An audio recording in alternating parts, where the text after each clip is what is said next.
Hello people of the internet, it's Amanda, and for today's video, I'm here to talk about the third episode of F4 Thailand. Now, if you haven't seen it yet, I've done a review video on the trailer as well as the first and the second episode, and this one is gonna be quite different considering that I have a couple of things that I want to nitpick when it comes to episode 3. Now, before that, I did a quick Google on how many episodes this entire series is gonna have, and apparently it's gonna have 16 episodes. Not quite sure if that's standard when it comes to Thai dramas, because as I mentioned in my previous videos, this is the first time that I'm diving right into a full-on Thai drama review and watch through. I think it's quite standard when it comes to K-dramas, when it comes to having 16 episodes. And then for J-dramas, it's usually around just 10, 11 episodes. So I'm quite curious if, given the pace of the first couple of episodes, F4 Thailand is going to follow the first and the second season of Hana, Yori, Dango. But with that said, so let's just get to it.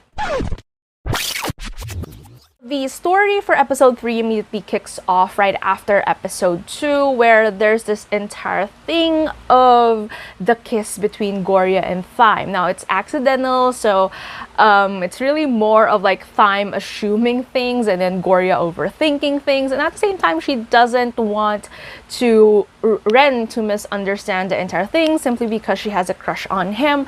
But then she also knows that Ren is in love with Mira. Now, this entire episode, I had a lot of expectations for this episode because in the other adaptations, the episode where Ren leaves, Ren's character, I mean the whole like Hanazawa-Rui, Watsile storyline, it's where the story of Thyme and Gorya's characters actually launch. So, and the fact is, like, because Ren is out of the picture, so we sort of like see them develop first, and then Ren comes back, and then, you know, that entire thing. So if you're familiar with the storyline of the past dramas like Hana, Yori, Dango and Meteor Garden, then you would know how kind of important this episode is, despite the fact that, you know, it's just a launching pad for everything else that's going to happen after. So yeah, again, given those kinds of expectations, I had a lot of thoughts like while watching this. And it's quite interesting because we immediately start off with, you know, Mira opening up about the relationship between Ren and Thyme and how they're basically like they fight and all, but they still make up because out of the other members of the F4, they're the ones with the strongest bond. And then of course there's also MJ and Kavin, who's a lot closer to each other. So, but then obviously, like, given this rift that they have, their pride is getting in the way, so they don't want to like make up. And Ren also makes a point in saying that, you know, Thyme isn't usually the one who apologizes first, so it's not like he's gonna do it anyway himself as well. So there's that entire thing, which is gonna have its payoff at the end of the episode.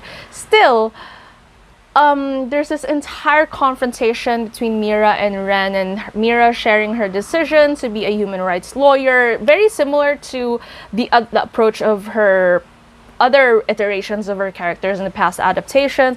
Now, it's also like, despite the initial conflict, of course, Ren takes it in graciously, at least on the surface level, and he shows that he sort of like supports her, even if deep inside it's painful for him in terms of her having that particular decision.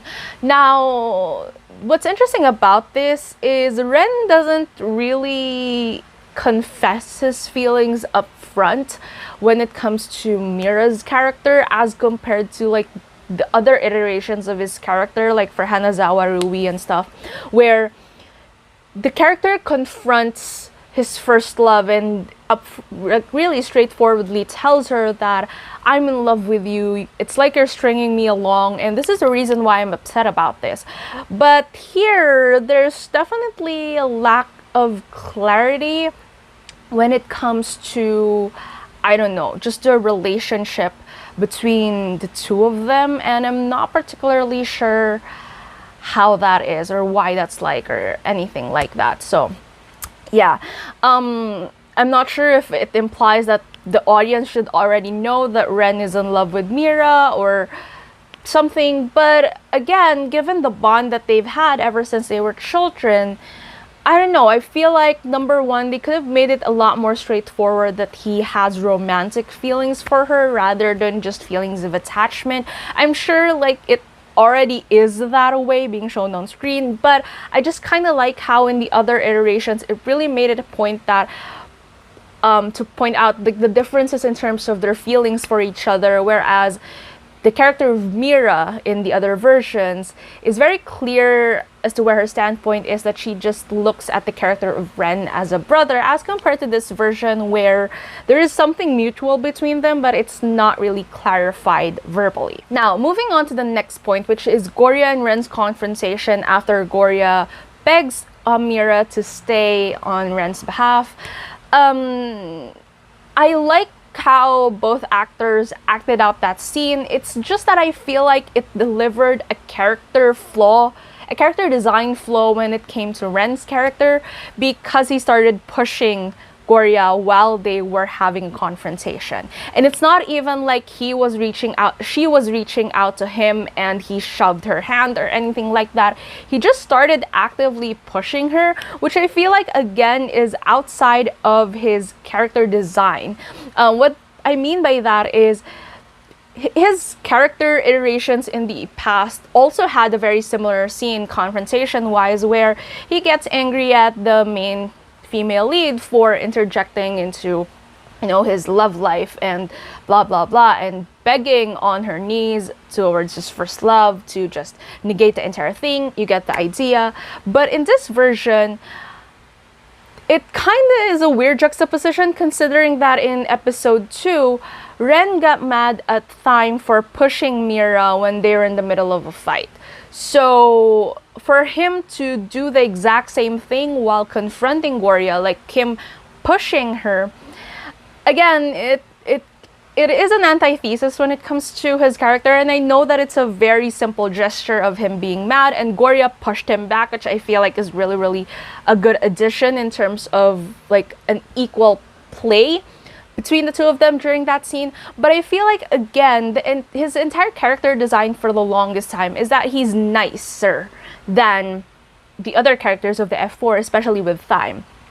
So, and that's their main difference. And also the fact that, again, he got mad at Thyme for doing that, like pushing Mira, even if she's not exactly a part of the fight that they're having. So again, for him to do that to Gorya, I feel like that's so OOC for his character. And yes, it kind of shows there's certain humanity in him that's very different from the other iterations of the character.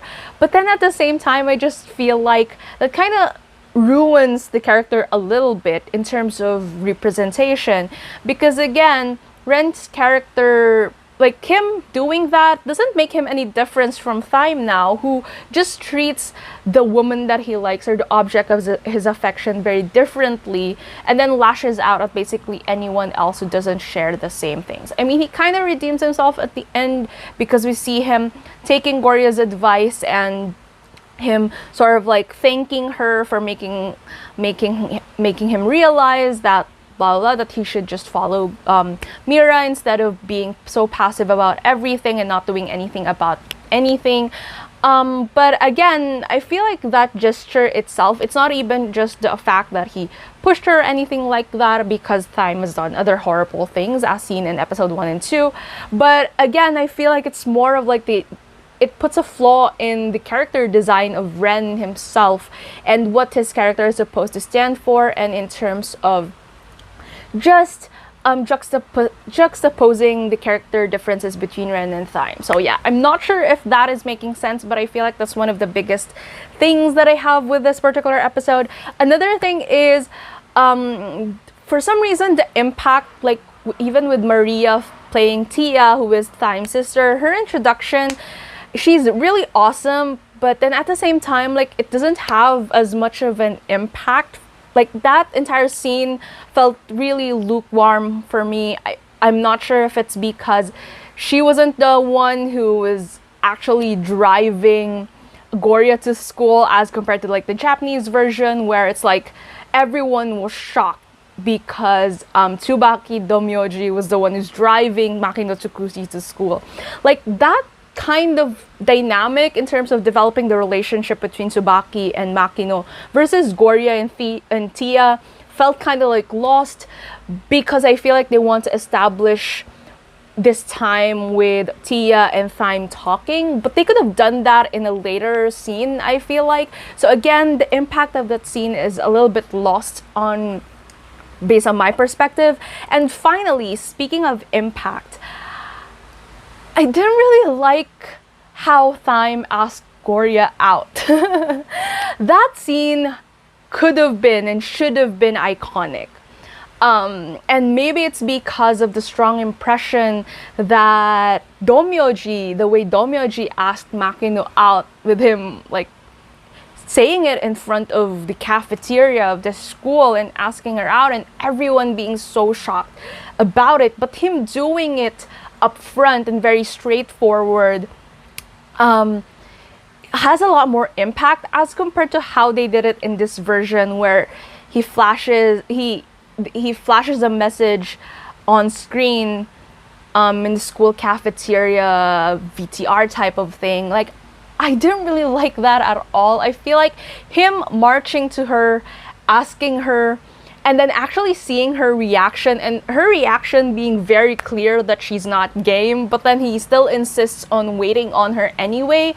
I feel like that would have also made that, like, everything make sense. Because again, with him doing it through a screen, there's no confirmation or clarification from Gorya's expression that she wasn't into the whole thing in the first place. Because again, in the Japanese version, Makino made it very clear that she was confused as to what's happening, and therefore when the confrontation between her and Domyoji's character during the Ibisu Garden Place scene happened, she can say up front that I never agreed to go on this date with you. And yeah, so I guess like that would change the entire dynamic of how the conversation would go, because she goes to meet him. So yeah, I don't know, like there's just something that a lot of things are off in this particular episode for me. I'm kind of curious as to how they're going to play off episode 4. Depending on the tone of episode 4, I might have to reduce making videos in terms of doing it per 2 episodes as compared to 1 episode each, depending on whatever. But yeah, it still depends on how the episodes would be like for the next couple of, for the succeeding ones. So yeah, so with that said, what are your thoughts on this particular episode? Tell me down in the comments below. I'm really curious. If you like this video, please give it a thumbs up. If you're new to my channel and you would want to hear more from me, please subscribe. Thank you so much for watching this video, and hope to see you again soon in a new one. Bye!